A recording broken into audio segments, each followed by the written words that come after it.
dashurisë që ndjehet. Jemi këtu? Përballë jush apo? Vetëm pak më. Okej. Pak më djathtas, do nga majta jote. Pak më këtu. Okej, super. Pak më djathtas, do të thotë nga majta jote. Do të thotë djathtas me jola majta jote. Është në radhë parë impresionues fakti që shumë nga banorët kanë përkufizuar me pikturat e tyre, familjet e tyre.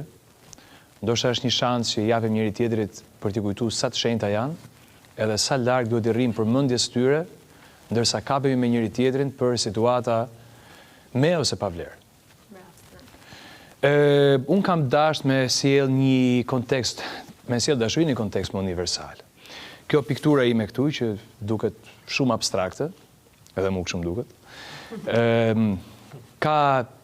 vjen si rezultat i pyetjes ç'është dashuria. Në fakt ka një gjë interesante mes dashurisë dhe ndërgjegjes, consciousness. Të dyja janë të padefinueshme, sa do që ne përpiqemi me mira e qindra e miliona faqe janë shkruar si për njërën si për tjetrën, të dyja nuk definohen dhe kanë një të përbashkët tjetër që është të dyja ndjehen.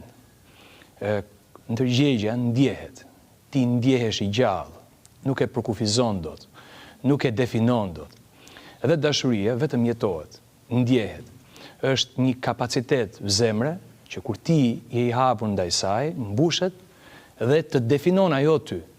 Ajo ç'bën prej teje anë që njeriu mund t'i ketë dhe mund ta nxjerrin të poshtër, të shëmtuar e me radhë, dhe e pasuron këtë me një gjë tjetër që është krejt ynore dhe që e bën njeriu të krahasueshëm me Zotin. Kjo është forca e madhe e dashurisë që nuk definohet dot kurrë.